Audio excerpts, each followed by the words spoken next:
سلام و درود به همه دوستا و همراهای عزیزم. حالتون چطوره؟ خوبید؟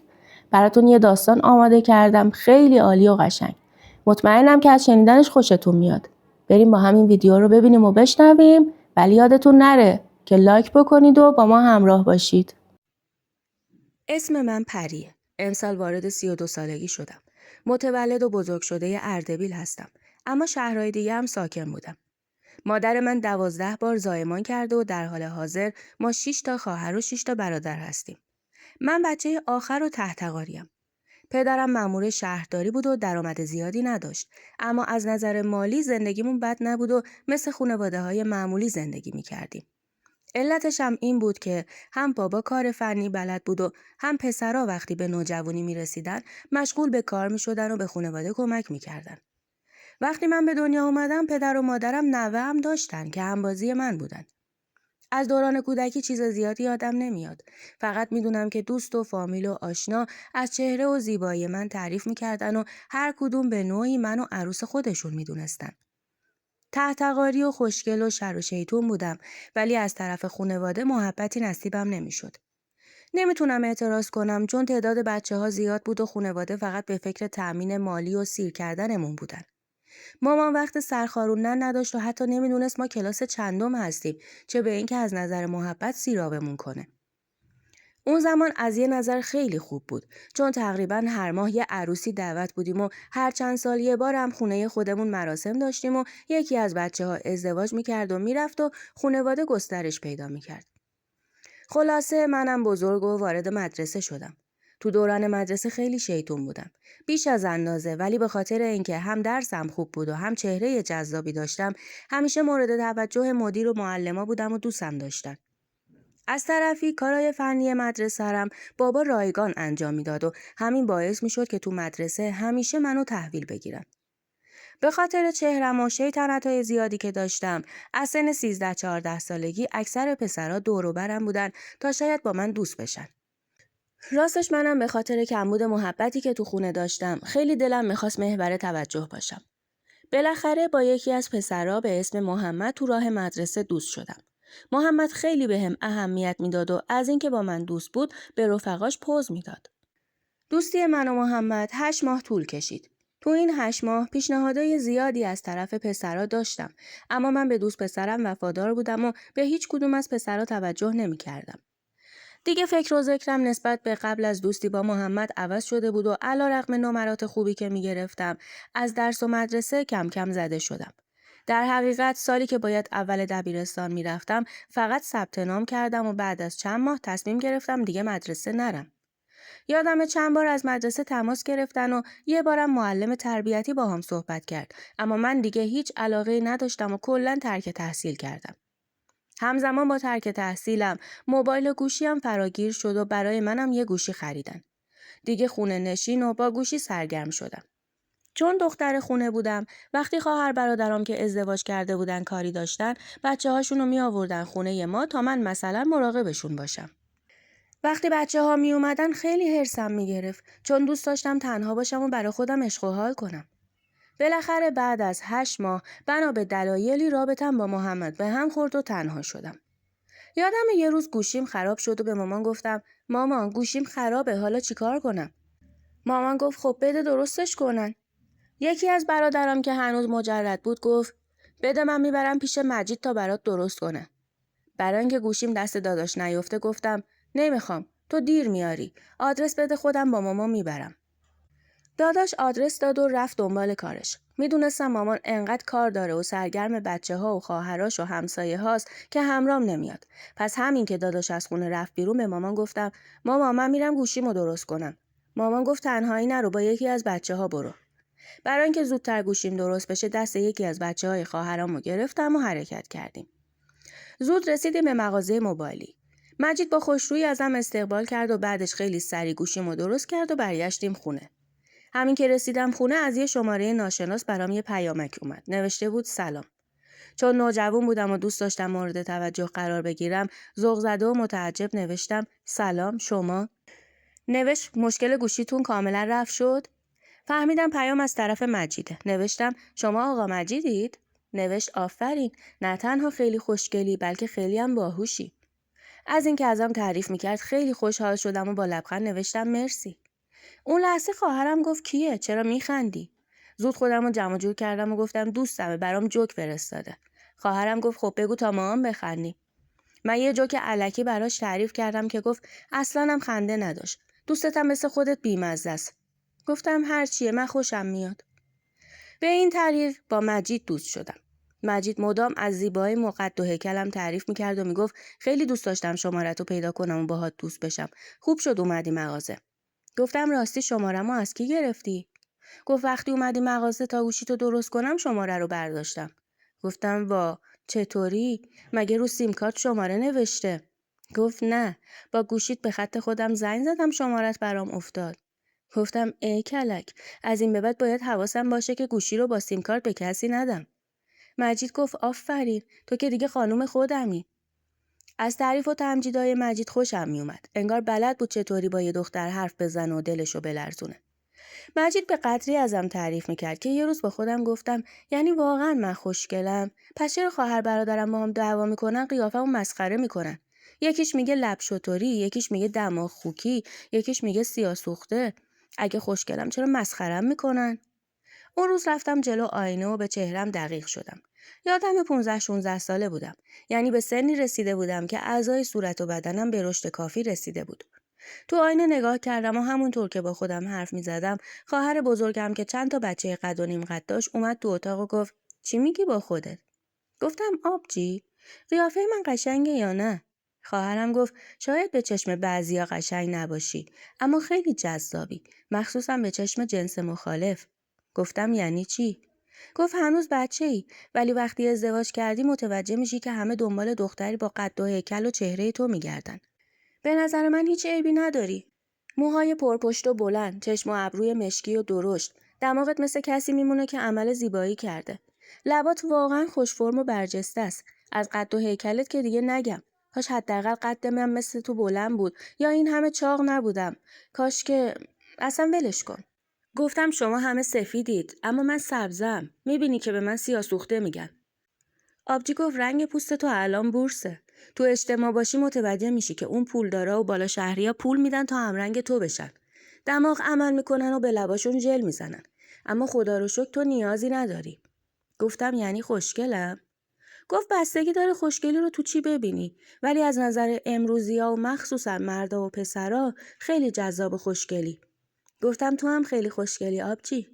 با کمی بغض گفت آره خوشگلم. همه میگن خیلی شبیه مامان و قشنگ هستم، اما الان دنبال جذابیتن. خانوما 1000 تا کار زیبایی انجام میدن تا به چشم میان. من اون روز از حرفای خواهرم خوشحال شدم. فهمیدم که من جذابم و نیاز به هیچ عمل زیبایی هم ندارم.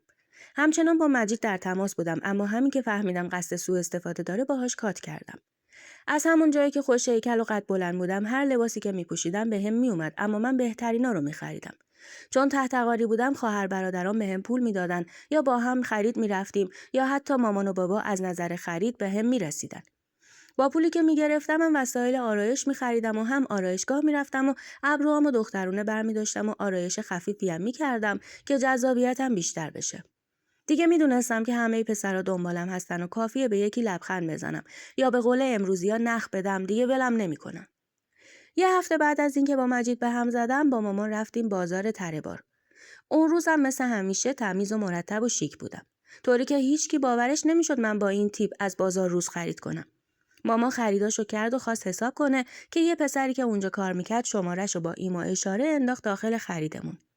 لبخند مرموزی زدم و رفتیم خونه. داخل خونه شماره رو تو گوشیم سیو کردم و بهش پیام دادم. بعد از اینکه مطمئن شدم خودشه با هم دوست شدیم. چند وقتی با هم دوست بودیم که عروسی یکی از اقوام دعوت شدیم. تو عروسی یه پسری که از اقوام دورمون بود خیلی دور و برم بود که بالاخره موفق شد دلمو به دست بیاره و شماره بده. همش 16 سالم بود، اما تقریبا با 4 تا پسر دوست شده بودم و با هر کدوم به نوعی کات کرده بودم. خواهرام یه جورایی بو برده بودن و با کنایه سعی می‌کردن راهنماییم کنن تا دست از این کارا بردارم. اما من با اخلاق خاصی که داشتم وانمود می‌کردم که حرفشون رو گوش می‌کنم. آخه من یه دختر شاد و سرزنده و خوش برخورد بودم و دعوا و بداخلاقی‌های خانواده‌مو با شوخی و خنده جواب میدادم. به خاطر همین همه میگفتن خیلی خیلی مهربونم و حرف گوش کن. واقعا هم مهربون و دلسوز بودم مگه توی یه مورد. اون یه موردم هیچ وقت از یادم نمیره. یادمه یه روز زنداداش سومیم بچه‌هاشو آورد خونه ما تا من ازشو مراقبت کنم و زنداداش بره بازار. زنداداش 3 تا بچه‌هاشو گذاشت و سفارشای لازمو کرد و رفت. برادرزاده بزرگه آرش خیلی شر و شیطون بود و با شوخی و بگو بخند یه جورایی منو اذیت میکرد. اون روزم سعی کردم مثل همیشه تمام مهربونیمو نثار بچه‌ها بکنم، اما آرش تو دنده شوخی افتاده بود و با من سر و کله میزد و اذیت میکرد. خیلی صبوری کردم اما بالاخره صبرم تموم شد و سر یه موضوعی دعوامون شد و من شروع کردم به کتک زدنش. مقاومت میکرد و من بیشتر عصبی‌تر میشدم و بیشتر میزدمش. میتونم بگم به قصد کشت زدمش و صدای گریه‌هاش کل خونه رو پر کرد. خب منم یه آستانه صبری داشتم که دیگه تموم شده بود. من وظیفه‌ای نداشتم که بچه‌های خواهر برادرمو نگه دارم. به نظر شما وظیفه من بود؟ 1 روز، 2 روز، 10 روز، 1 ماه. آخه چقدر باید با بچه‌ها سر و کله می‌زدم؟ خلاصه بعد جوری آرش رو زدم و بالاخره با گریه یه گوشه نشست تا مادرش بیاد. همین که زنداداش اومد با گریه‌های بی امان برای مامانش تعریف کرد. زنداداشم به قدری عصبی و ناراحت شد که با من شروع کرد به دعوا. اولین باری بود که با من دعوا میکرد. منم یه دختری بودم که همیشه دنبال محبت میگشتم اما دریغ. اون روز همه با من دعوا کردن. از مامان و بابا گرفته تا برادرها و خواهرها. اصلا انتظار نداشتم به خاطر اون بچه بابا منو کتک بزنه. حتی مامانم کلی سرزنشم کرد و چند تا نیشگون ازم گرفت. تازه داداشم به قصد کتک بهم حمله کرد که خواهرم جلوشو گرفت. خلاصه همه جمع شده بودن تا از آرش دفاع کنن و منو سرزنش. این دعواها و کتککاری‌ها بهانه‌ای شد تا اون شب تصمیم بگیرم از خونه فرار کنم. با خودم فکر کردم گفتم شب همه خوابیدن فرار میکنم. نه من که پول ندارم. الان شب خطرناکه. حداقل صبح فرار کنم که بتونم طلاهامو بفروشم. آره این بهتره. با ناله و گریه داشتم میخوابیدم که دستی به علنگوام کشیدم و گفتم از همه‌شون بدم میاد. اما همین که امسال برای تولدم این علنگوها رو گرفتن دستشون درد نکنه وگرنه الان هیچی نداشتم. تعداد خواهر برادرام زیاد بود و همگی با هم برای تولدم 3 تا علنگو خریده بودن. به هر حال شب و صبح کردم. وقتی بیدار شدم توی فرصت مناسب یه ساک برداشتم و یه سری وسایل و شناسنامه و غیره رو داخلش گذاشتم و از خونه زدم بیرون. نمیدونستم کجا باید برم. یکم تو خیابونا پرسه زدم و بعدش رفتم سمت بازار و علنگوها رو فروختم و برای اینکه از شهر دور بشم برای مشهد بلیط گرفتم و به سمت حرم امام رضا حرکت کردم. موقعیت خیلی سختی بود. یه دختر جوان و تنها و تقریباً جذاب. اکثر نگاه‌ها دنبالم بود و منم واقعاً می‌ترسیدم. به خاطر همین ترس تا به شهر مشهد رسیدم مستقیم وارد حرم شدم و با خودم گفتم هیچ جا امن‌تر از حرم نیست.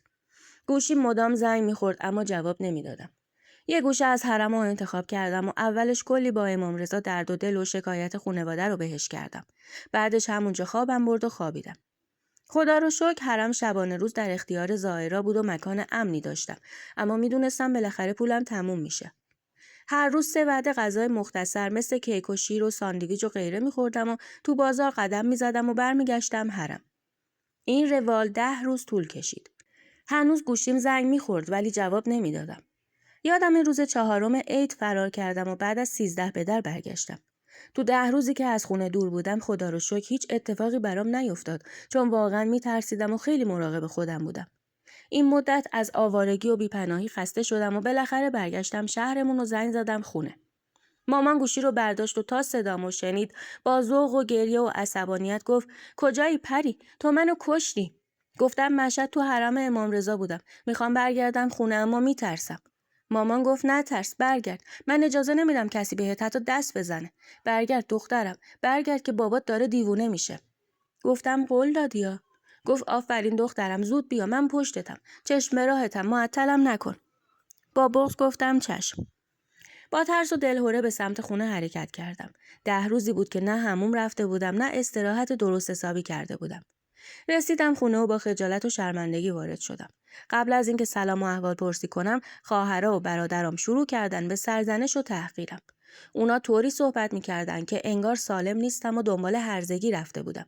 اما مامان و بابا پشتم در اومدن و ازم حمایت کردن. یکی از برادران با اخم و عصبانیت شدید گفت رفتی گشت و گذار تو کردی، حالا که خسته شدی برگشتی؟ یکی دیگه از خواهرام گفت کل تعطیلات و عید و برنامه‌ریزی‌های ما رو خراب کردی، الان اومدی که چی؟ برادر دیگه‌م گفت ما رو باش که نگرانش بودیم، تمام وقت داشتیم دنبالش میگشتیم. نوبت اون یکی خواهرم شد که گفت من یکی که دیگه خواهری مثل تو نمیخوام. تمام حرفاشون تو ذهنم میچرخید و جرئت نداشتم حرفی بزنم. بالاخره مامان و بابا باهاشون دعوا کردن و اونا هم قرولن کنان رفتن خونه هاشون. حالا من مونده بودم و یه پدر و مادر. بعد از اینکه خونه خلوت شد، اولین کاری که کردم پریدم تو حموم تا دوش بگیرم. وارد حموم شدم و 100 بار خدا رو شکر کردم. مامان که نگران باکره بودنم بود، از پشت در حموم گفت پری، جون من قسم بخور که سالمی. گفتم مامان، به خدا به جون تو سالمم. اصلا اگه شک داری بریم دکتر. مامان وقتی دید با اطمینان حرف میزنم خیالش راحت شد و گفت لباساتو بده بندازم لباسشویی. دوش گرفتم و یه غذا خوردم و عمیق‌ترین و راحت‌ترین خواب دنیا رو اون شب تجربه کردم. خوابی به وسعت 10 شبی که بیرون از خونه بودم. خوابی توی امن‌ترین مکان دنیا، یعنی خونه پدری. خلاصه برگشتم خونه، اما دیگه مثل سابق آرامش و آسایش نداشتم. شدیداً تحت کنترل و نظارت بودم. نه جایی میتونستم برم، نه حق دوستبازی و تفریح داشتم. اگه کار واجبی هم داشتم مامان کنارم بود. در کل آزادی چندانی نداشتم و هر چند وقت یک بارم با بهانه‌های مختلف کتک می‌خوردم. با گوشی با چند نفر در ارتباط بودم ولی نمیتونستم باهاشون قرار بذارم. دیگه زندگی برام سخت شده بود و تحملم کم و کم در. 3 سال به همین منوال گذشت. حس می‌کردم نظر مامان و بابا بعد از فرار از خونه این بود که زودتر ازدواج کنم تا خیالشون راحت بشه. بالاخره شوهر یکی از خواهرام برام یه خواستگار آورد. خواستگار که اومد چشم بسته قبول کردم. آخه از وضعیت زندگیم تو خونه بابا اینا خسته شده بودم و دلم می‌خواست برای خودم زندگی کنم. ازدواج برای من وسیله‌ای بود تا به نوعی از خونه و سختگیری‌ها فرار کنم. اسم خواستگارم علی بود. علی هم قد بلندی داشت و چهره‌ای معمولی. علی همین که منو دید لبخند رضایت زد و بعدش به شوهر خواهرم اصرار و پافشاری که هرچه زودتر این وصلت صورت بگیره. طی چند ماه و خیلی زود من و علی یکی شدیم و با مراسمی تقریبا با شکوه رفتیم زیر یه سقف. خونه علی کرج بود. خانواده‌ام جهیزیه‌ام و چند روز زودتر فرستادن و ما هم بعد از مراسم عروسی راهی کرج شدیم. چند روزی دور و برمون شلوغ بود، اما وقتی همه برگشتن من و علی تنها شدیم. علی مرد خیلی خوبی بود و واقعا دوستم داشت و همه کار برام میکرد. هر وقت عروسی یا جشنی دعوت بودیم، حتی اگه پولی هم نداشت قرض میکرد و بهترین لباس رو برام میخرید تا توی اون مجلس تک باشم. علی میگفت دوست دارم تو بپوشی و من لذت ببرم. 3 سال اول زندگیمون همش مهمونی و گشت و گذار و تفریح بودیم. از اونجایی که از اقوام و خانواده دور بودیم، زمانی که برای پاگوشا دعوتمون میکردن چند روزی اونجا میموندیم. به این طریق پاگوشا و مهمونیای ما چند سال طول کشید. بعد از 3 سال یه روز صبح متوجه علائم بارداری شدم و بعد از آزمایش معلوم شد حاملم. روزای خوش ما با بارداریم و به دنیا آمدن دخترم تداوم داشت و از زندگی مشترک خیلی خیلی راضی بودم و دعا به جون شوهر خواهرم میکردم که علی رو وارد زندگی من کرد. هر روز صبح با عشق از خواب بیدار می شدم و بعد از رفتن علی به بچه داری و نظافت خونه و آشپزی مشغول می شدم. وقتی هم که بیکار می شدم تلفنی با خانواده و مادر و خواهرام صحبت می کردم. گذشت و دخترم 3 ساله شد. یه روز حس کردم اصلاً حالم خوب نیست و مریضم. وقتی کسالت و بیحالیم ادامه دار شد رفتم دکتر و یه سری آزمایش دادم و مشخص شد توی روده هام تومور هست و به یه نوع سرطان مبتلا هستم. علی بیشتر از من نگران شد و گفت پری حتما پیگیری کن تا درمان بشی. هر وقت لازم شد منم همراهت میام. دیگه کار من شده بود دکتر و آزمایش و سونوگرافی و مصرف دارو. یه روز تمام مدارک پزشکی رو بردم پیش دکتر تا تصمیم نهایی رو دکتر بگیره و زودتر برای درمان اقدام کنیم. دکتر تمام پرونده‌مو بررسی کرد و گفت متاسفانه شما باید شیمی درمانی بشید و بعدش قسمتی از روده برداشته بشه. اما متعجب گفتم اما چی آقای دکتر؟ دکتر گفت اما شما باردارید. شوکه گفتم امکان نداره، مگه میشه؟ گفت برای اطمینان یه آزمایش بارداری بدید و نتیجه رو برام بیارید. اورژانسی می نویسم تا مشکلی برای بچه پیش نیاد. آزمایش دادم و نتیجه بارداریم قطعی شد و دکتر گفت شما باید دوران حاملگی رو طی کنید و وقتی بچه به دنیا اومد بعدش برای درمان اقدام کنید. واقعا نمیدونستم برای بارداریم خوشحال باشم یا برای بیماریم ناراحت. اما بچه واجبتر بود و باید تحمل میکردم. یه بچه و یه توراهی و بیماری من باعث شد کم کم از نظر مالی علی خالی بشه. نمیدونست به کی رو بندازه، برا همین رفت سراغ خونوادش. خدایی من به شخص رابطه خیلی خوبی با خانواده همسرم داشتم، اما تو اون شرایط کمکی به ما نکردن و علی به تنهایی بار تمام این مشکلات رو به دوش کشید و بالاخره دختر دومم هم به دنیا آمد. بچه که به دنیا اومد و یکم جون گرفت، علی منو بستری کرد و درمانم شروع شد. با شیمی درمانی که کردم، تمام موهای پرپشت بلندم شروع به ریزش کرد. معمولا کسایی که درگیر شیمی درمانی هستن موهاشون رو با ماشین میزنن تا ریزشش به چشم نیاد یا حداقل خون زندگی پر از مو نشه. با هزار درد و آه و ناله موهای نازنینم رو با ماشین زدم و درمانم رو ادامه دادم و در نهایت با جراحی و خارج کردن قسمتی از رودم حالم خوب شد. کم کم حالم بهتر شد و موهامم رشد کرد. شاید باور نکنید ولی موهای تازه رشد کرده مثل موهای یه نوزاد نرم و لطیف بود. خیلی بهتر و قشنگتر از موهای قبلی. بعد از بیماریم وضعیت مالیمون ضعیفتر از قبل شد و تصمیم گرفتم کاشت ناخن یاد بگیرم و از این طریق به علی کمک بکنم. با وجود 2 بچه 5 ساله و 2 ساله رفتم آرایشگاه و خیلی زودم حرفه‌ای و مشغول به کار شدم. یه روز تو آرایشگاهی که کار میکردم هم مشتری و هم خانم آرایشگر گفت پری جون چرا نمیری تهران تا برای خودت یه صندلی اجاره کنی؟ گفتم یعنی چی؟ چطوری؟ گفت تهران چون جمعیت بیشتری داره مشتری خیلی خیلی بیشتره و هر روز میتونی مشتری بگیری. با یه آرایشگاه قرارداد مینویسی، از هر مشتری چند درصدی برای خودت برمیداری، چند درصدم به صاحب آرایشگاه بابت صندلی اجاره میدی. گفتم خیلی خوبه. من فکر کردم باید خودم آرایشگاه اجاره کنم. گفت نه، همه چی به پای صاحب آرایشگاه، فقط تو بهش درصد میدی. مثلا 400 گرفتی، 150 برای آرایشگاه، 250 برای خودت. خیلی خوبه ها. خوشحال گفتم شب با علی صحبت کنم. اگه قبول کرد همین کار رو انجام میدم. خلاصه شب با علی صحبت کردم و گفتم میخوام صندلی اجاره کنم تا کمکی به خون زندگی کنم. علی گفت اگه دوست داری برو، اما من خودم از پس خرج و مخارج برمیام. گفتم حداقل خرجای اضافی خودمو که در میارم. گفت پس بچه‌ها چی میشه؟ گفتم هر روز که نمیرم. صاحب آرایشگاه به مشتریا وقت میده، در هفته چند روز میرم و میام. اون روزایی که نیستم بچه‌ها رو میسپارم به مادرت. بالاخره علی راضی شد و با مترو رفتم تهران و داخل یه آرایشگاه تقریبا معروف مشغول به کار شدم. این رفت آمدم چند ماهی طول کشید و خدایی درآمد خیلی خوبی هم گیرم اومد. واقعا خوشحال بودم که دوباره میتونم لباسای گرون قیمت و بروز و شیک بپوشم و برای دخترام کم نذارم. همینطور که قبلا گفتم از نوجوانی خیلی به خودم میرسیدم و وقتی وارد محیط آرایشگاهم که شدم تحت تاثیر قرار گرفتم و بیشتر از قبل به سر و وضعم اهمیت دادم. آخه معتقد بودم زمانی مشتری بهم اعتماد میکنه که خودم از هر نظر آراسته و شیک باشم. چون مسیر رفت آمدم ثابت بود، یه روز یه آقایی با من هم صحبت شد و منم برای اینکه زمان بگذره جوابشو دادم. اون آقا که راننده بود گفت خیلی تو این مسیر شما رو میبینم. خونتون این اطرافه؟ گفتم نه، برای کار میام. تو آرایشگاه کار میکنم.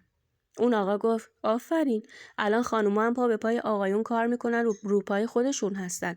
درآمدت چطوره؟ گفتم خدا رو شکر درآمد نسبتا خوبی دارم. گفت مجردی؟ گفتم نه، متأهلم، 2 هم بچه دارم. خلاصه یکم حرف زدیم و با هم آشنا شدیم. بعد از اون چند بارم منو دید و رسون. چند وقت که گذشت شماره‌شو داد تا هر روزی که میرم تهران بهش زنگ بزنم تا خودش منو برسونه. یه جورایی دوست شدیم و راحت‌تر از قبل درد و دل کردیم. یه روز که با هم صحبت می‌کردیم گفتم بیچاره همسرم بابت بیماری من خیلی هزینه کرده و الان کلی دستمون خالیه. اون آقا که هم نام همسرم علی بود گفت ببینم من میتونم بهت کمک کنم. یه پسندازی تو بانک دارم. باورم نشد و گفتم نه زحمت میشه برا شما. گفت نه بابا، من از خدام به شما کمک کنم. یه پولیه که افتاده مونده تو بانک، کی از شما بهتر؟ من که باورم شده بود گفتم خیلی زود خودم پس میدم. درآمدم تو ناخنکاری نسبتا خوبه. گفت حالا برم بانک ببینم چی کار میکنم. بعدش یکم سکوت کرد. طوری که فکر کردم از اینکه میخواد کمکم کنه پشیمون شده و نمیدونه چطوری از زیرش در بره. حرفی نزدم تا یه وقت نزنه زیرش. تقریبا 5 دقیقه سکوت بینمون شد و بعدش علی آقا گفت میخوای درآمدت بیشتر از الان بشه و مجبور نشی از کسی قرض بگیری؟ اخم می‌کردم و گفتم من که خودم دارم کار میکنم و تا به حال دستم و جلو کسی دراز نکردم. شما خودتون گفتید که کمک میکنید. اصلا ولش کن علی آقا. علی آقا گفت اون که امرش جداست. من بهت پولو میدم. اما در کل دوست داری پولدار بشی؟ با تعجب گفتم همه دوست دارن پولدار بشن. اما کو کار پردرآمد؟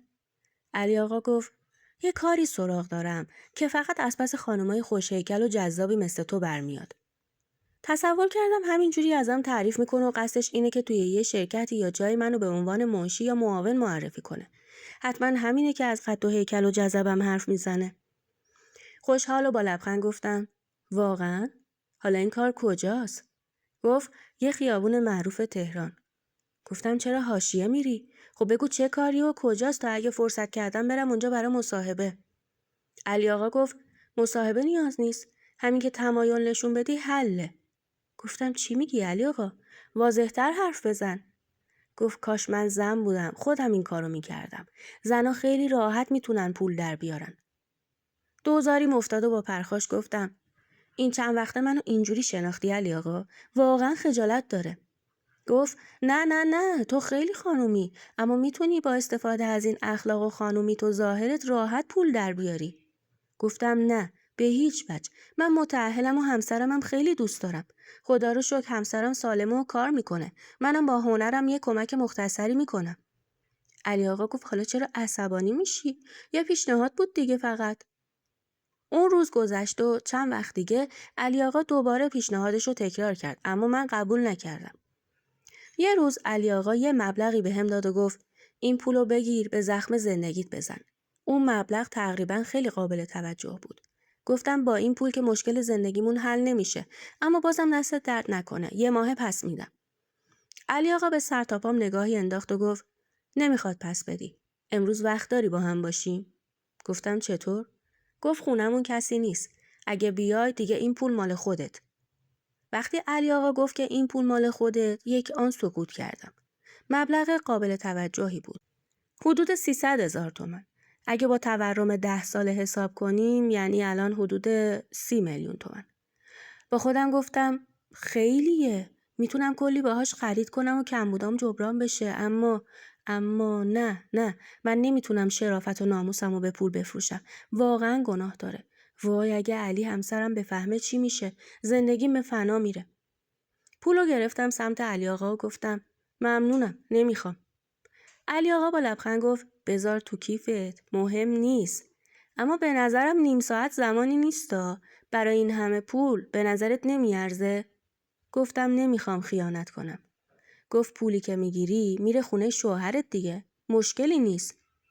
هرچی من گفتم علی آقا یه حرف دیگه گفت و متاسفانه روم سیاه. در نهایت قبول کردم و باهاش رفتم. خدای منو ببخش. نه برای هوس بود، نه برای عشق و عاشقی و نه برای نداری. فقط دلم میخواست پول بیشتری داشته باشم تا کمبودام جبران بشه. رفتم اما واقعا برام سخت بود. همش چهره علی همسرم جلوی چشمم بود و با خودم میگفتم خاک بر سرت پری. علی به تو اعتماد کرده و گذاشته بری سر کار.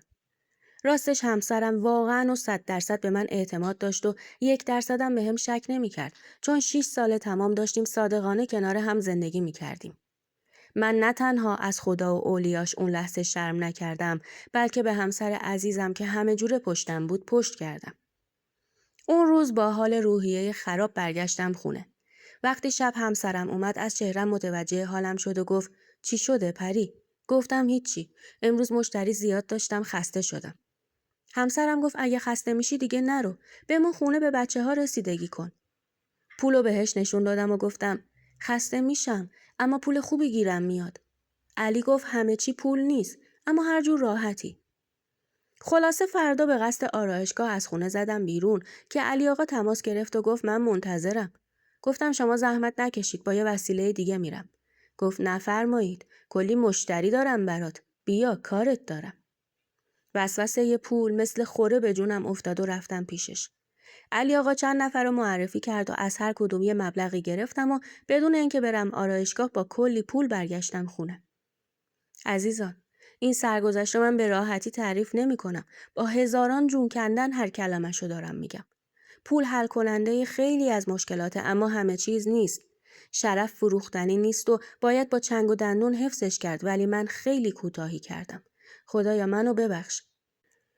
روز دوم علی آقا منو برد همون خیابون معروف و روزی 7-8 نفر برام پیدا میشد و از هر کدوم 200 الی 300 میگرفتم. عزیزان تا اینجای داستان خوشتون اومده؟ لطفاً برام بنویسید که تا اینجا دوست داشتید یا نه. چون کارت بانکی نداشتم یا شماره کارت همسرمو میدادم یا پول نقد میگرفتم. واقعا اذیت میشدم. اکثرا وحشیانه و طلبکارانه با هم رفتار میکردن و چون پول میدادن هر کاری که دلشون میخواست انجام میدادن. تحقیر به تمام معنا. تمام سختیاشو برای پول تحمل میکردم. چه اشتباهی. چه اشتباهی. تا 3 ماه این کار هر روز من بود و کلی پول جمع کرده بودم.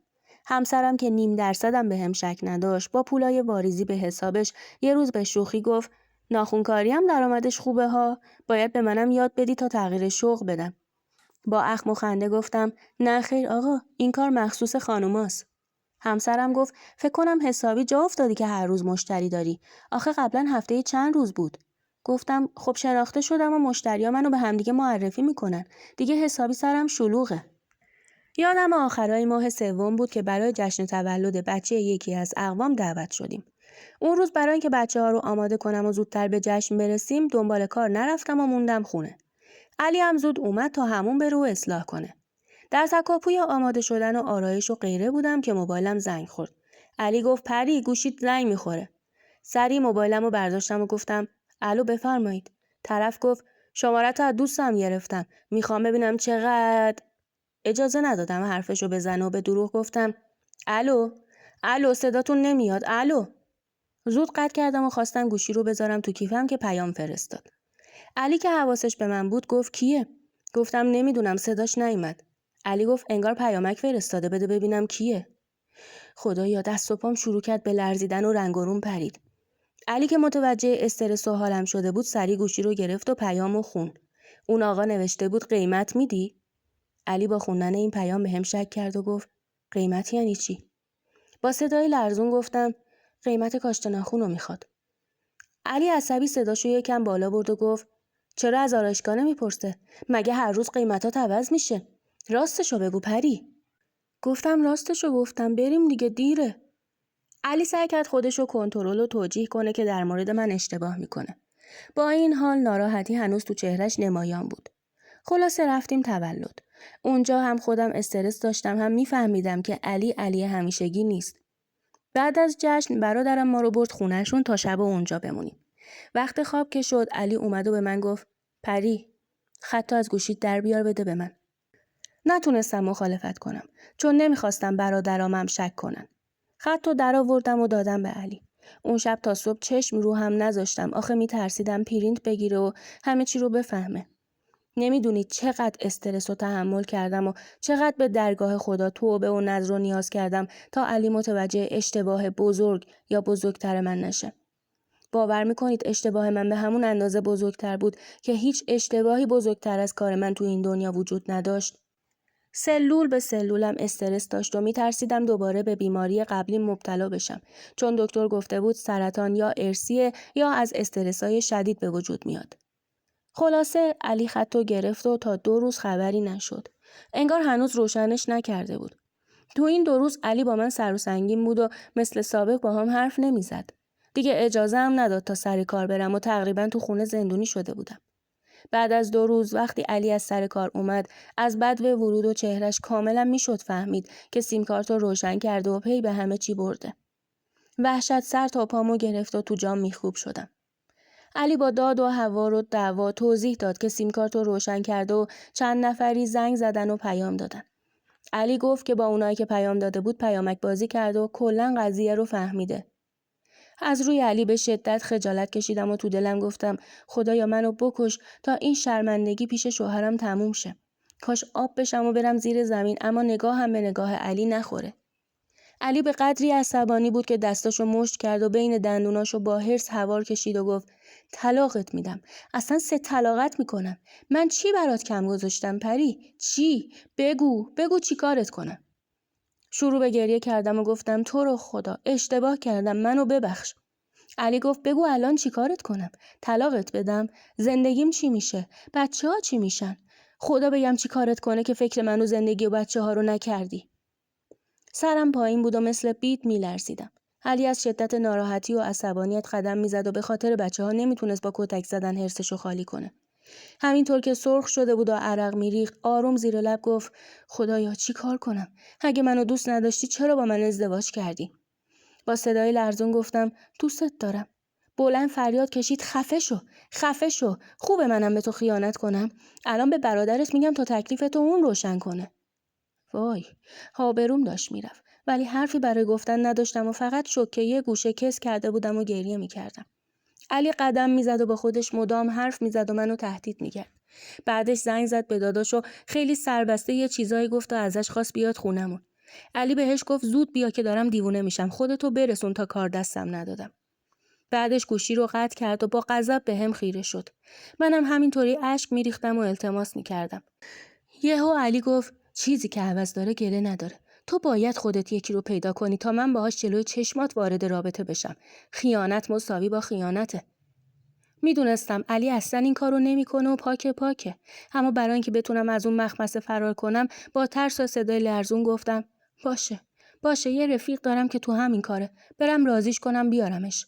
علی گفت برو بیار. اول این کارو میکنم تا حالت گرفته بشه، بعدش در مورد تصمیم میگیرم. سریع آماده شدم و از خونه زدم بیرون. همین که پام به کوچه رسید نفسی کشیدم و به سرعت به سمت ترمینال رفتم تا فرار کنم.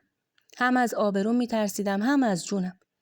بلیط اتوبوس تهیه کردم و منتظر موندم تا ساعت حرکتش برسه. میخواستم برم شمال پیش یکی از دوستام. اما قبل از اینکه سوار بشم داداش و علی رسیدن. هنوزم نمیدونم از کجا فهمیدن که من ترمینالم. داداش تا منو دید چنان چشم قره‌ای بهم رفت که آب شدم و رفتم زیر زمین. قطعاً اگه توی ترمینال و خیابون نبودیم حتما به قصد کتکم میزد. با حرص و تمام قدرتش دستمو گرفت و کشید به سمت ماشین و پرت کرد توش. منو برگردوندن خونه. این دفعه داداشم بود و از ترس داشتم زهر ترک می شدم. با خودم گفتم الان این دوتا منو میکشن و هیچ کس هم متوجه نمیشه. باید به زورم که شده فرار کنم بیرون. همینطوری که با خودم فکر می‌کردم یهو فرصتی شد و از دست هر دو فرار کردم و دویدم تو کوچه. همینطور که میدویدم یه ماشین پلیس دیدم و سریع به اونا پناه بردم و نفس تنان گفتم کمکم کنید الان منو میکشن. مأمور پلیس گفت چی شده؟ مأمور پلیس به پشت سرم نگاه کرد و علی و داداشو دید و ازشون توضیح خواست. بعدش همه با هم رفتیم کلانتری و علی تمام ماجرا رو تعریف کرد و گفت به نظرتون حق با منه یا نه؟ افسر پلیس با من و علی جداگانه کلی حرف زد. 2-3 ساعتی اونجا بودیم تا بالاخره افسر پلیس علی رو راضی کرد تا به خاطر زندگیمون و بچه‌ها منو ببخشه. اونجا علی خیلی آروم به افسر پلیس گفت خانوممو خیلی دوست دارم اما نمیتونم دلمو راضی کنم و ببخشمش. افسر پلیس گفت معلومه خیلی مهربون و احساساتی هستی. مهربون بودن یه حسن خیلی خوبیه. این دفعه رو گذشت کن. خلاصه علی راضی شد و برگشتیم خونه. هنوز ترس تو دلم بود و با احتیاط رفتار می‌کردم تا مبادا خطایی ازم سر بزنه و علی عصبانی بشه. بعد از این ماجرا اولین کاری که علی کرد یه خط جدید برام خرید و بعدش اجازه نداد تنهایی جایی برم. منم خدایی رعایت می‌کردم تا دوباره بهم اعتماد کنه. مثلا هیچ جا نمی‌رفتم. اگرم مجبور بودم حتما یا با خودش یا با مادر شوهرم می‌رفتم. زندگیمون به همین روال گذشت و طی 4 سال اعتماد از دست رفتم دوباره برگشت. تو این 4 سال چند بار باردار شدم اما به خاطر بیماری که قبلا داشتم همشون سخت شدن. خدا رو شکر 2 تا بچه سالم و قشنگ داشتم و قصه نمیخوردم اما خیلی دلم میخواست یه پسر هم داشته باشم. گذشت تا تابستون پارسال. خدا رو شکر از نظر مالی وضعمون خیلی خوب شد و خونه و ماشین و مغازه و غیره خریدیم و دیگه هیچ مشکل مالی نداشتیم. یادم روز تولدم علی عصر اومد خونه و گفت آماده شید بریم بیرون. گفتم شام نخوریم؟ گفت نه میریم رستوران. همگی آماده شدیم و رفتیم رستوران. بعد از شام گارسون کیک آورد و برام تولد گرفتن. بعد از فوت کردن شمع علی بهم کادو داد. وقتی کادو رو باز کردم شوکه شدم چون یه ساعت مارک و خیلی گرون قیمت بود. باورم نمیشد. با ذوق و خوشحالی ازش تشکر کردم. اونجا فهمیدم که علی از ته دل هنوز دوستم داره و گذشته رو فراموش کرده. اون شب خیلی خوش گذشت و برگشتیم خونه. همین که رسیدیم خونه بابام زنگ زد و گفت پری من میخوام مادرتو ببرم اردبیل فلان امامزاده تا ایشالله خوب بشه. به علی بگو اجازه میده تو هم بیای تا مراقب مادرت باشی؟ راستش مامان 2 سالی هست که به بیماری سرطان مبتلا شده و حتی جراحی هم کرده اما هنوز درگیره. گفتم الان از علی میپرسم. علی اشاره کرد چی میگه؟ براش توضیح دادم و علی هم قبول کرد و اجازه داد همراه مامان و بابا به اون شهر بریم. اینم بگم که اکثر خانواده‌ام به مرور مثل ما ساکن کرج شده بودن و مامان و بابا هم همچنین. خلاصه من و بچه‌ها با مامانینا رفتیم شهرستان یا همون اردبیل. قرار بود یه هفته اونجا باشیم. رسیدیم اردبیل و 2 روز حوالی اون امامزاده موندیم و زیارت کردیم. بازم اونجا با خدای خودم راز و نیاز کردم و از گناهی که قبلا مرتکب شده بودم توبه کردم. راستش هر وقت چشمم به امامزاده و مسجد میافتاد یاد اون 3 ماه میافتادم و دوباره توبه میکردم. بعد از 2 روز رفتیم خونه مادر بزرگم. نمیدونم رسم شما مثل ما هست یا نه. رسم ما اینه که وقتی یکی از اقوام بعد از مدت‌ها از راه دور مهمون اون شهر میشه، اقوام یکی یکی برای ناهار یا شام دعوتشون میکنن. روز اول خونه مامان بزرگ بودیم و خواهر برادرای مامان برای دیدنش اومدن و روزای بعد هر کدوم به نوبت برای ناهار یا شام دعوتمون کردن. هر جا که می رفتیم مامان بزرگم با خودمون می بردیم و بعد از چند ساعت و برای خواب برمیگشتیم خونه مامان بزرگ. همه دعوت کردن و روز آخر موندیم خونه تا آماده باشیم که فردا برگردیم. اون روز دختر دایی به خونه مامان بزرگ زنگ زد و گفت ننه با عمه اینا ناهار رو بیاید خونه ما. ننه گفت آخه فردا میخوام برگردن. خونه بابات رفتیم دیگه. دختر دایی گفت نه خونه من نیومدید من ناهار آماده کردم. میخورید تا عصرم برمیگردید. ننه به مامان اشاره کرد که دعوتیم. مامانم قبول کرد و ننه هم به دختر دایی گفت باشه میایم.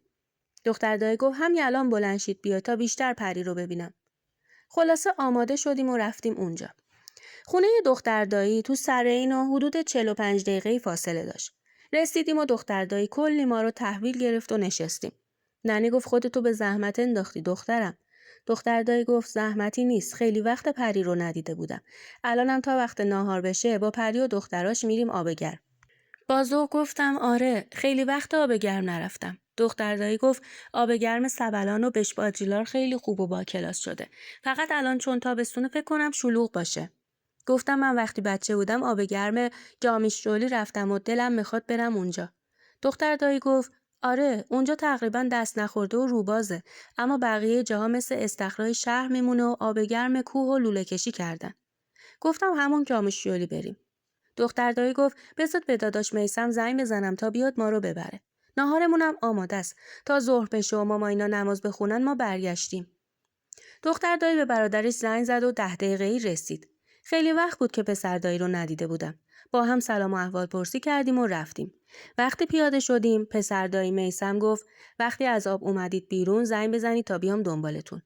دختر دایی باشه‌ای گفت و وارد آب گرم شدیم. 1 ساعتی تو آب موندیم و بعدش اومدیم بیرون. تو خیابون وایستادیم تا به میثم زنگ بزنه که در کمال تعجب دیدیم همونجا روبروی ما تو ماشین نشسته.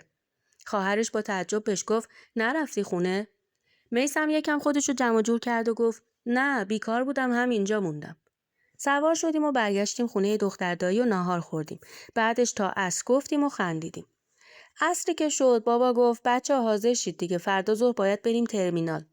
دختر دایی اصرار کرد و گفت شبو همینجا بمونید فردا ظهر میثم تا ترمینال میبره. دختر دایی ادامه داد به بابا اینا میگن تا بیان اینجا دوره هم خوش میگذره و بچه‌هام با هم بیشتر آشنا میشن و بازی میکنن. مامان به هوای داداشش با ذوق رو به بابا گفت بمونیم خب کو تا دوباره بیایم اینجا پیش فامیلامون. بابا گفت عیب نداره اگه دوست داری باشه بمونیم اما وسایلمون خونه ننست. دختر دایی گفت میثم میره وسایلتون رو میاره. مامان گفت میثم که نمیدونه کدوم وسایل مال ماست بهتره یکی باهاش بره. بابا گفت خب من میرم اما وسایل پری و بچه‌هاشون نمیدونم چیه و کدومه. مامان رو به میثم گفت میثم جان تو زحمت میکشی پری هم باهات میاد تا وسایلشو برداره. میثم با لبخند گفت حتما عمه. حاضر شدم و همراه میثم حرکت کردیم. از سر این تا اردبیل کوه، دشت و مرتع زیاد بود و چون من تو شهر زندگی کرده بودم مسیر رو درست نمیشناختم. بین مسیر میثم از زندگیم و شوهرم و بقیه چیزا پرسید و منم مختصر جواب دادم. میثم یه چشمش به من بود و یه چشمش به جاده و خیابون. همینطوری که حرف میزد یهو گفت یادته؟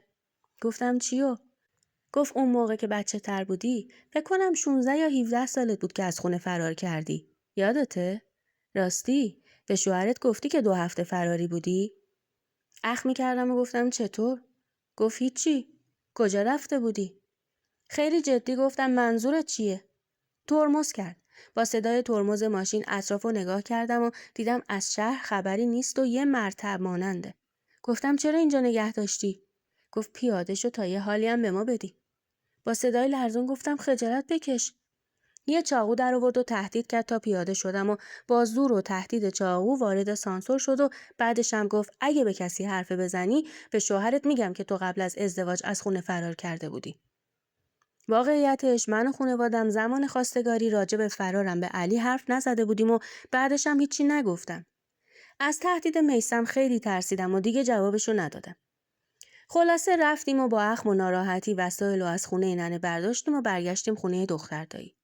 بین مسیر میثم مرتب با هم حرف میزد تا دلمو به دست بیاره و منو وادار کنه باهاش دوست بشم، اما من توبه کرده بودم و نمیخواستم دوباره وارد اون مسیر بشم.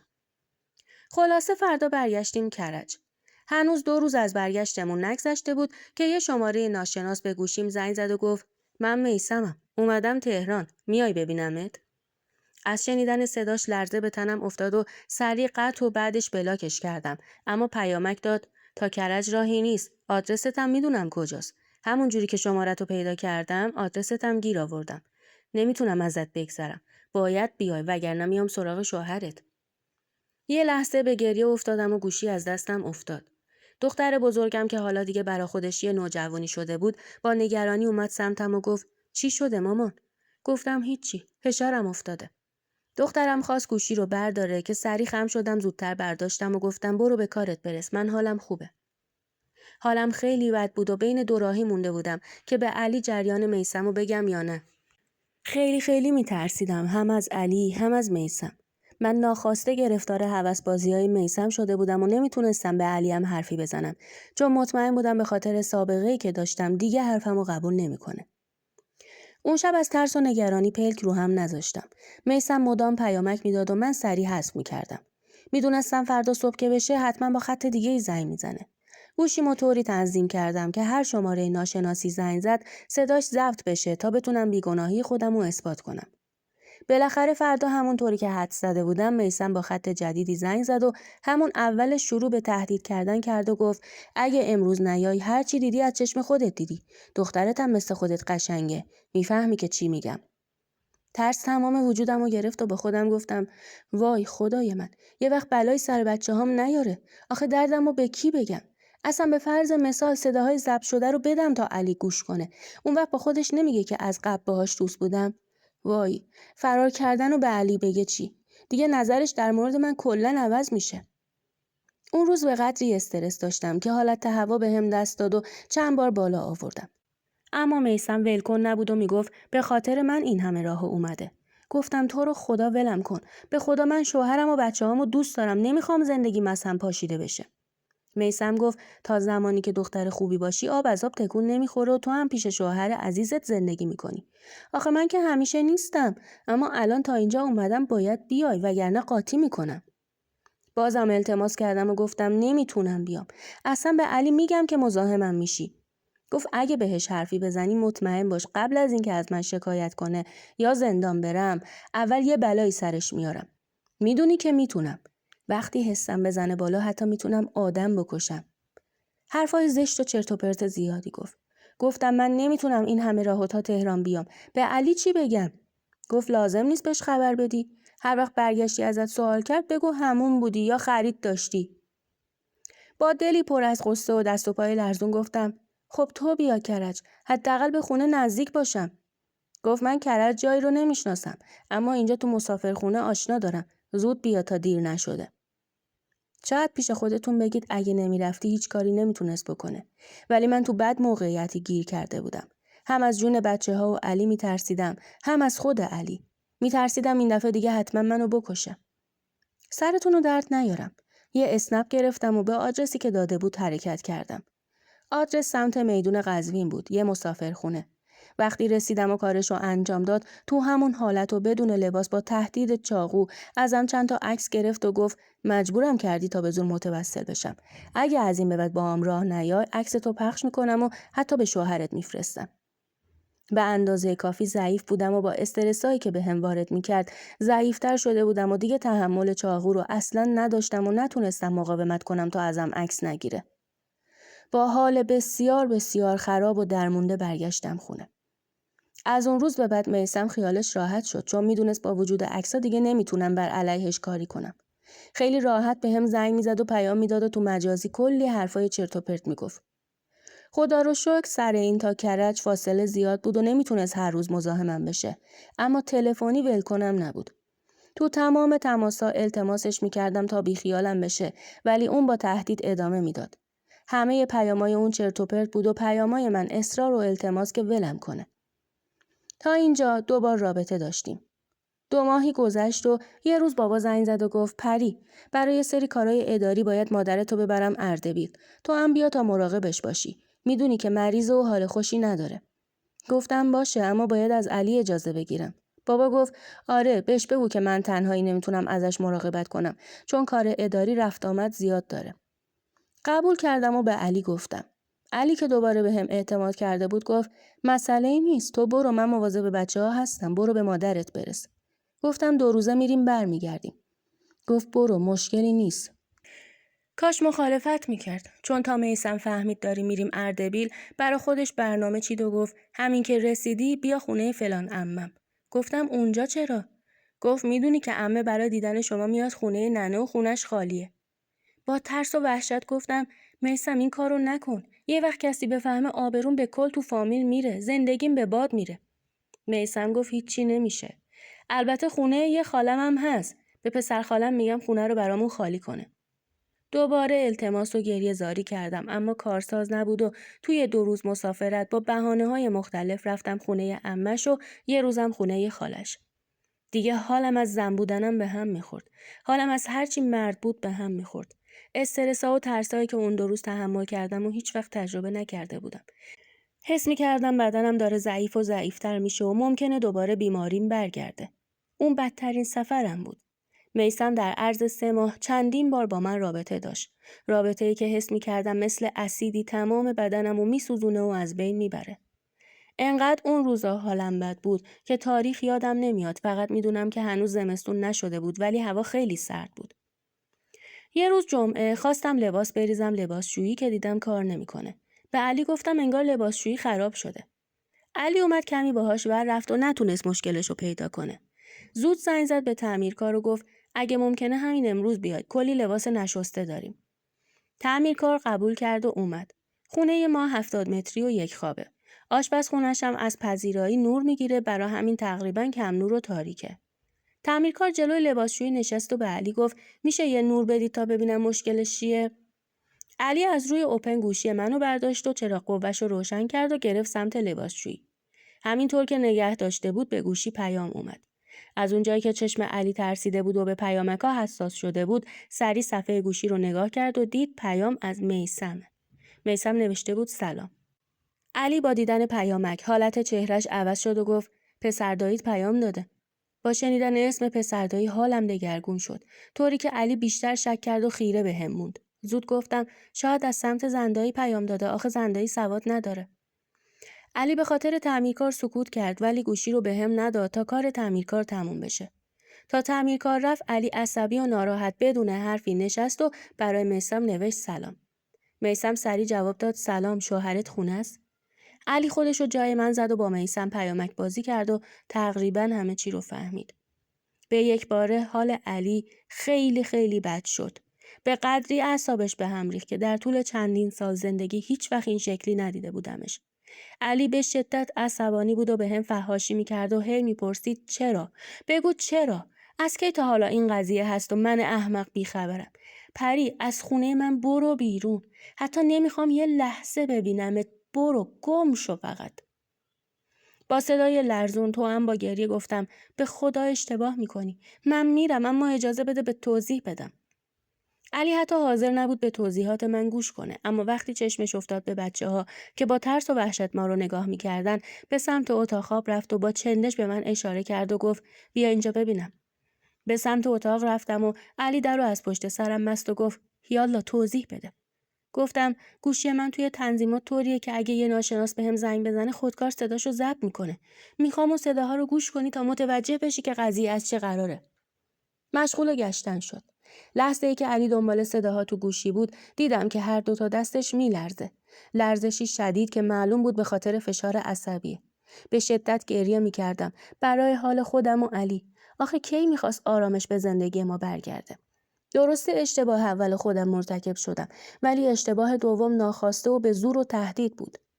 خلاصه علی صداها رو گوش کرد. از طرف میثم همیشه تهدید بود و از طرف من همش اصرار و التماس که ولم کنه. تو اکثر صداها از میثم میخواستم عکسامو پاک کنه اما میثم فقط خواسته کثیفش رو تکرار میکرد. بعد از شنیدن صداها علی داد کشید و گفت چرا به من نگفتی؟ چرا به خانوادت نگفتی تا ادبش کنن؟ گفتم به خاطر یه رازی که دوران نوجوانی اتفاق افتاده بود. آخه خانواده‌ام ازم خواسته بودن از تو پنهون کنم تا مانع ازدواجم نشه. اون موقع من به خاطر دعوا با پسر داداشم و ترس از کتک خوردن از خونه فرار کردم. علی گفت وقتی فرار کردی برات اتفاقی افتاد و ترمیم کردی؟ گفتم نه سالم بودم چون همش تو حرم امام رضا موندم. به خاطر ترس از مردا و پسرا خدا رو شکر اتفاقی برام نیفتاد. مشکل من فقط ترس علی. از خانواده ترسیدم. از تو ترسیدم. از پسر داییم ترسیدم.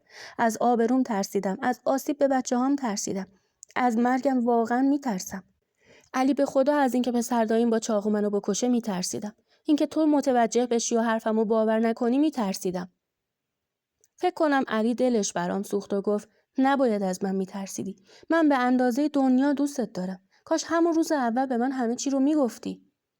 سرمو انداختم پایین و آروم گفتم از خودم متنفرم. از اینکه ضعیفم از خودم بدم میاد.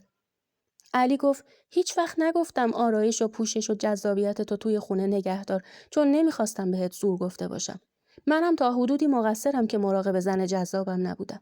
بیرون پر از گرگه. الانم مطمئن باش پدرشو در میارم. همین فردا میرم ازش شکایت میکنم. گفتم یعنی شکایت و کلانتری بهمون کمک میکنه؟ گفت من باید حقشو بذارم کف دستش. علی آرومتر شده بود ولی هنوز یه جورایی ازم بدش میومد. میخوام بگم این صحبتایی که الان اینجا عنوان کردم خلاصه چندین ساعت بحث و دعوا و شک و تردید و تهدید علی و به همین راحتی حرفمو قبول نمیکرد. جایی که علی کار میکنه یه وکیل داره. وکیلی که تمام کارهای حقوقی اون محل به عهده‌ش و بسیارم وکیل زبل و زرنگیه. فردای اون روز علی قبل از اینکه بره شکایت کنه با اون وکیل مشورت و خیلی سربسته جریانو براش تعریف کرد. مثل اینکه وکیل به علی گفت به نظر من شکایت نکن چون هیچ مدرکی تو دستت نداری. علی گفت صداها و پیاماشو دارم. وکیل گفت شاید شمارش به نامش نباشه که قطعاً نیست. اکانتارم کلاً حذف میکنه و پیامو بی‌نام و نشون میمونه. در حقیقت علنا دستت به جایی نمیرسه. علی گفت صداشو دارم. وکیل چند تا از صداها رو گوش کرده و گفت به نظر من این صداها مدرک معتبری برای دادگاه نمیتونه باشه. علی گفت حالا من چیکار کنم؟ دست رو دست بذارم؟ وکیل گفته بود با کمک همسرت اول مدرک جمع کنید بعد برید برای شکایت. علی گفت رابطه چی؟ اونم مدرک نمیشه؟ وکیل گفت پزشک قانونی رابطه ای رو میتونه تشخیص بده که فقط یه روز ازش گذشته باشه. پس نمیتونی پیگیری کنی. همینی که من میگم. بهتر مدرک جمع کنی. علی اومد خونه و گوشی رو به سمتم گرفت و گفت بگیر. این گوشیت. با پسر داییت مثل سابق حرف بزن تا بتونیم ازش مدرک جمع کنیم. مضطرب و دو به شک گوشی رو گرفتم و از اون روز من با هماهنگی و در حضور علی مثل قبل با میثم حرف زدم. توی هر تماس هر دفعه میگفتم که عکسامو پاک کن اما میثم قبول نمیکرد. این روند و به اصطلاح نقشه ما 1 ماه طول کشید.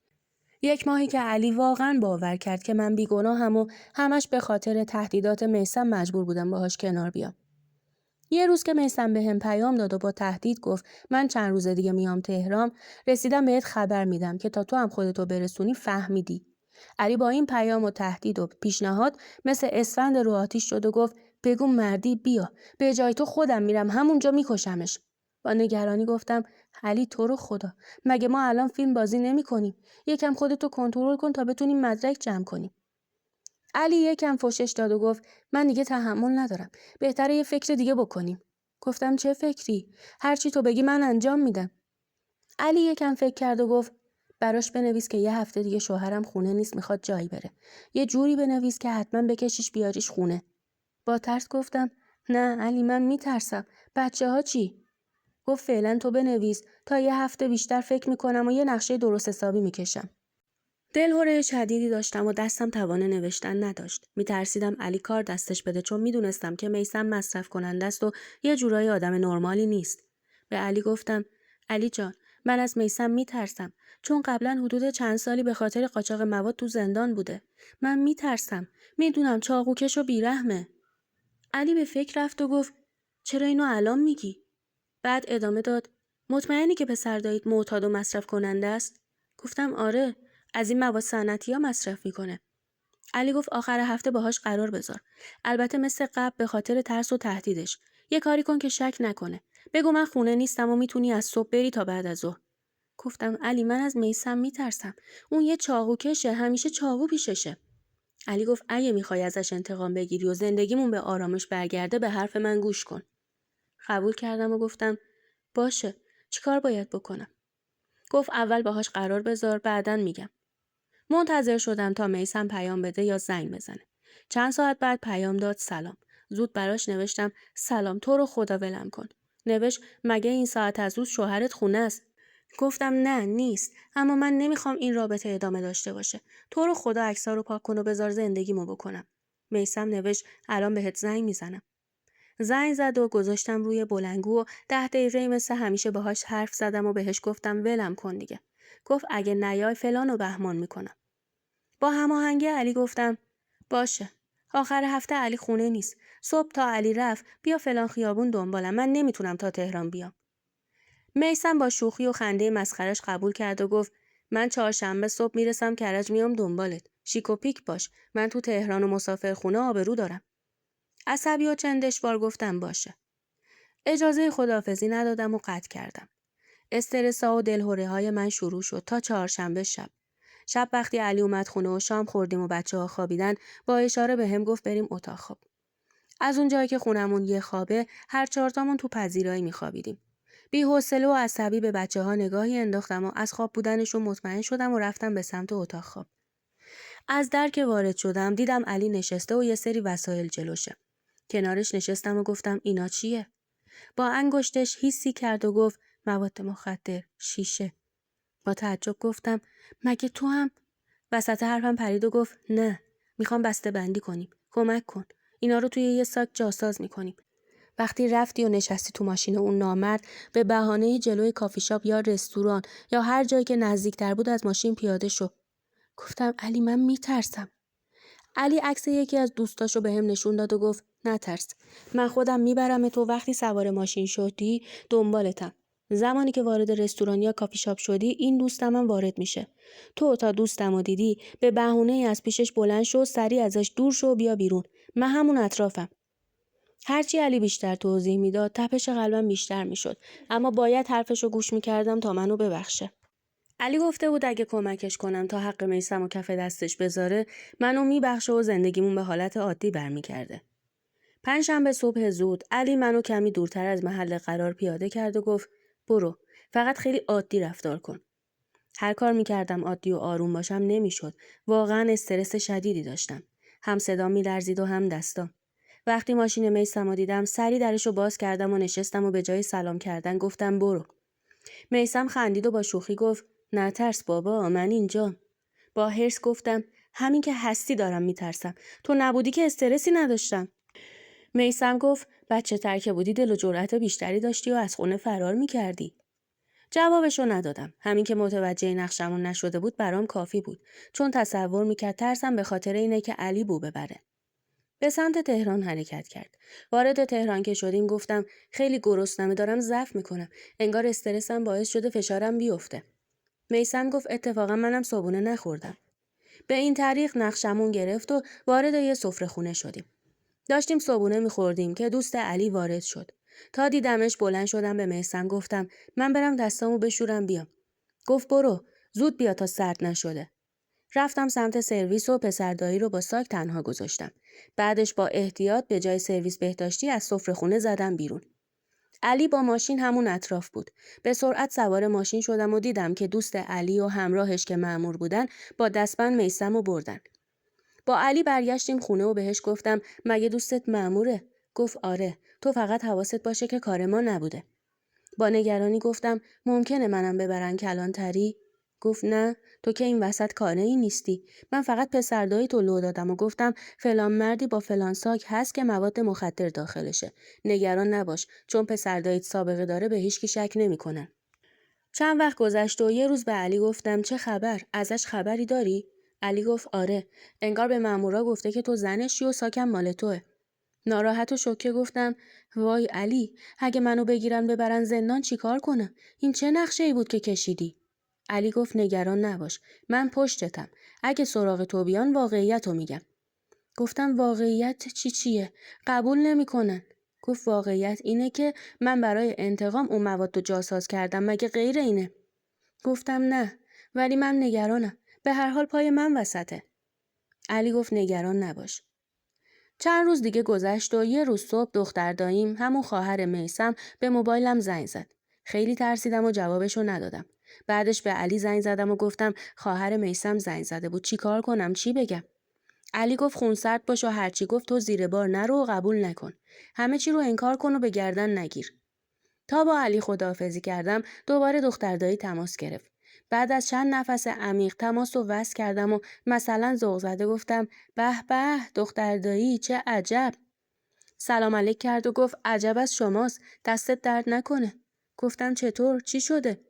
گفت میثمو انداختی تو زندان، مگه به تو چه بدی کرده بود؟ دختر دایی دوباره گفت داداش میثمو گرفتن، حکمش اعدامه. گفتم چی؟ چرا؟ مگه چیکار کرده؟ دختر دایی گفت خودتو به اون راه نزن. امروز رفته بودم دیدنش. حرفایی میزد که باورش سخته. گفتم به من چه ربطی داره که اینجوری حرف میزنی؟ مگه من داداشتو دیدم؟ دختر دایی گفت آره که دیدی. میثم گفت که بهش زنگ زدی و گفتی بیاد تهران. اونم اومده و پرتش کردی زندان. گفتم من اصلا شماره‌شو ندارم. برای چی باید بکشمش تهران؟ مگه من پلیسم که بندازمش زندان؟ دختر دایی کلی حرف بارم کرد و بعدش گوشی رو قطع کرد. وقتی علی اومد جریان رو بهش گفتم و علی هم با دوستش تماس گرفت و همه چی رو تعریف کرد. دوست علی گفت راستش این فامیل شما حرفای دیگه ای میزنه و فکر کنم پای خانومتونم گیره. علی گفت یعنی چی، چه حرفایی؟ دوست علی گفت قبل از اینکه مأمور بیاد جلوی خونتون به نظر من بهتره خودت خانومتو برداری بیای اینجا. حداقل جلو در و همسایه آبروتون نمیره. علی عصبی شد و گفت به چه جرمی؟ گفت همدستی با قاچاقچی. ببین علی جان، مملکت قانون داره و الکی نمیشه حال کسی رو گرفت. بهتره واقعیت رو بگی و بسپاریش به قانون. علی و دوستش حرف می زدن که از استرس و ترس و نگرانی از جام بلند شدم تا حرفاشون رو نشنوم. وقتی حرفاشون تموم شد علی اومد پیشم و گفت فردا باید بریم، اما اصلا نترس، من تا آخر پشتتم. به گریه افتادم و با خودم گفتم انگار واقعا چوب خدا صدا نداره و من باید تاوان پس بدم. فردا صبح اول بچه‌ها رو بردیم خونه مامانینا و بعدش رفتیم کلانتری. علی به من گفته بود که جاساز کردن مواد رو تا آخرش انکار کنم چون اونا مدرکی ندارن که ما این کارو کردیم. قبول کردم و وارد کلانتری شدیم و به عنوان یه شاکی برگه شکایت پر کردیم و اولش از دختر دایی که پشت تلفن حرفای بی ربط زده بود، بعدش از میثم شکایت کردیم. اسم میثمو که آوردیم تازه متوجه شدن که من کی هستم و پرسیدن شما خانم پری فلانی هستید؟ گفتم بله. افسر پلیس گفت خانم شما بازداشتید. به این طریق من بازداشت شدم. از من بازجویی کردن و گفتن آقای میثم فلانی میگن که شما به قصد کشتن همسرتون با این آقا دست به یکی کردید. با این حرف یک آن حس کردم مغزم منفجر شد و عقل از سرم پرید و با چشمای از حدقه در اومده گفتم چی؟ من نقشه قتل همسرمو کشیدم؟ دروغه. بازجو گفت فلان روز کجا بودید؟ گفتم به خدا من نمیدونم دیشب شام چی خوردم. بازم بازجویی‌های مکرر. تمام سعیم این بود که پای علی و وسط نکشم و اون جاساز رو نگم. انگار میثم به بازپرس گفته بود که این ساک و مواد رو پری به عنوان دستمزد به من داده تا شوهرش رو بکشم و با هم ازدواج کنیم. بازپرس از میثم پرسیده چطوری با هم آشنا شدید؟ میثم هم گفته پری به من زنگ زد گفت بیا تهران تا برات کار پیدا کنم. همین رفت آمد باعث شده که با هم دوست بشیم و نقشه قتل همسرش رو بکشیم. پرونده‌ای برای من تشکیل شد و منم رفتم زندان تا تحقیقات به نتیجه برسه. همزمان جنگ شروع شد و کلانتریا به خاطر بمباران و موشکباران تخلیه و پیگیری به پرونده ها عقب افتاد. اگه حساب کنم حدود 5 ماهی زندان بودم و پروندم بازه. تو این 5 ماه به خاطر وضعیت جنگی و تلاشای علی چند بار مرخصی اومدم و الانم خونه‌ام و سرگذشتم و تعریف میکنم. اونطوری که از علی و خانواده‌ام شنیدم حکم میثم به خاطر حمل و جابجایی مواد مخدر اعدامه. این حکم به خاطر مواد جاسازمان نیست بلکه چند برابر بیشتر از اون ساک داخل ماشینش پیدا کردن. مثل اینکه هر وقت مواد جابجا می‌کرد میومد تهران و از این فرصت استفاده و با تهدید از منم سوء استفاده می‌کرد. من اشتباه بزرگی تو زندگی مرتکب شدم و الان به دست خودم گرفتار شدم و تاوان پس میدم. به قدری استرس دارم که چند بار به خودکشی فکر کردم. حالم خیلی بده و نمیتونم ادامه بدم. حتی نمیتونم بگم برام دعا کنید. مهربونای من، همراهای عزیزم، امیدوارم که از شنیدن این داستان هم لذت برده باشید.